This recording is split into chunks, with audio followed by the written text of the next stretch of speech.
नमस्कार. आपल्या चॅनलवरती सर्वांचं अगदी मनापासून स्वागत आहे. आज आपण गुढीपाडवा विशेष अशी टम्म फुगलेली पुरीची रेसिपी बघणार आहोत. बऱ्याचदा काय होतं तर पुरी खूप तेलकट होते किंवा जास्त काळ अशी टम्म फुगलेली राहत नाही. त्यामुळे यामध्ये आपण एक खास पदार्थ वापरलेला आहे. त्यामुळे तुमची पुरी अजिबात तेलकट होणार नाही आणि जास्त काळ टम्म फुगलेली सुद्धा राहील. तसंच आतून ती एकदम सॉफ्ट होते आणि वरचं आवरण अतिशय असं कुरकुरीत होतं. त्यामुळे आजचा व्हिडिओ हा शेवटपर्यंत नक्की बघा. त्यामुळे तुमची पुरी तेलकट होणार नाही आणि अशा टम्म फुगलेल्या पुऱ्या शेवटपर्यंत राहतील. रेसिपी नेहमीप्रमाणे साधी आणि सोपी आहे. त्यामुळे तुम्हाला ती नक्कीच आवडेल. त्यामुळे रेसिपीला एक लाईक जरूर करा आणि चॅनल सबस्क्राईब केलं नसेल तर चॅनल सबस्क्राईब करून बाजूची बेल घंटा नक्की क्लिक करा. चला तर मग वेळ न घालवता रेसिपीला सुरुवात करूया. सर्वात आधी इथे आपण पुरीसाठी लागणारं पीठ मळून घेऊया. साधारण आपण 15 ते 20 पुऱ्या बनवणार आहोत. तर इथे मी घरातलीच वाटी घेतलेली आहे आणि त्याच वाटीने इथे मी बरोबर 2 वाटी पीठ घेतलेलं आहे. तर हे पीठ अगोदर छान असं चाळणीनं चाळून घ्यायचं आहे. तर सुरुवातीला सांगितल्याप्रमाणे पुऱ्या जास्त तेलकट होऊ नये म्हणून इथे आपण 1 चमचा मैदा घातलेला आहे आणि 2 चमचे आपल्याला बारीक रवा घ्यायचा आहे. रवा आपल्याला एकदम बारीक वापरायचा आहे. जाड रवा अजिबात वापरू नका.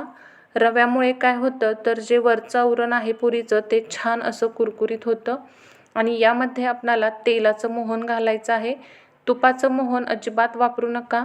आणि कडकडीत गरम तेल इथे मी वापरलेलं नाही, साधंच तेल वापरलेलं आहे. चवीनुसार मीठ घालायचं आहे.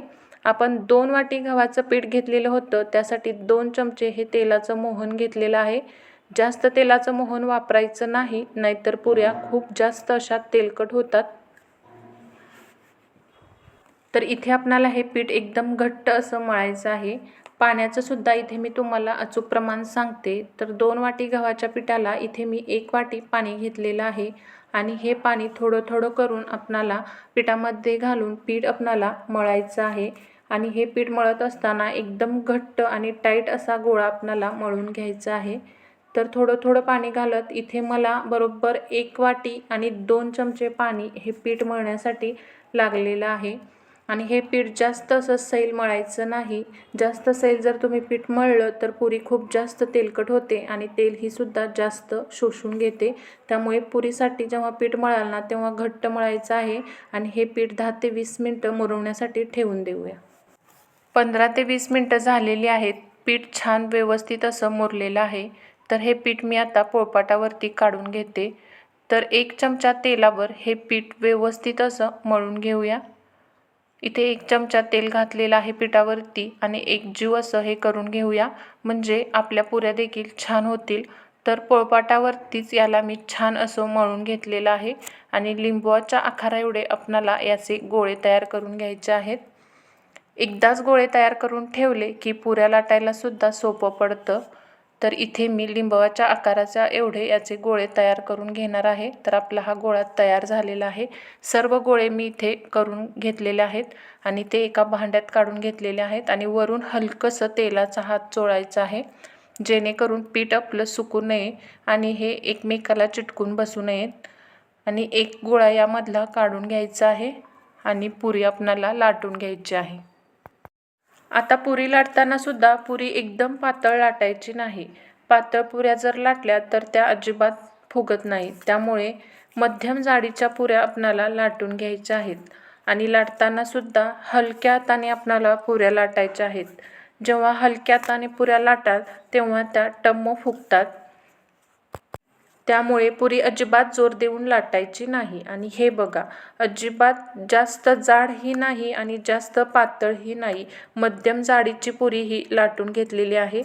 आता लगेचच पुऱ्या तळून घेऊया. तळत असताना गॅस मध्यम ठेवायचा आहे. कमी किंवा मोठ्या गॅसवरती पुऱ्या तळायच्या नाहीत. तेलात सोडल्या सोडल्या पुरी एकदम अशी टम्म फुगलेली आहे. पुऱ्या तळत असताना जास्त डार्क रंगावर तळायच्या नाहीत किंवा हलक्या सोनेरी रंगावर आल्या की काढून घ्यायच्या. तर हे बघा, मस्त ही पुरी आपली तळली गेलेली आहे. पुरी मोठ्या गॅसवर तळायची नाही, कारण वरून रंग फक्त चेंज होतो, आतून त्या तशाच कच्च्या राहतात. आपणाला मध्यम गॅसवर पुरी तळायची आहे.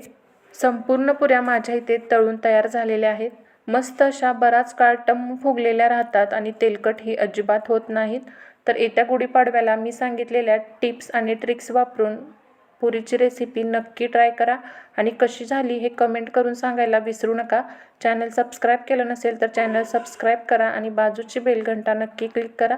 चला तर मग भेटूया एका नवीन रेसिपीसोबत. तोपर्यंत धन्यवाद.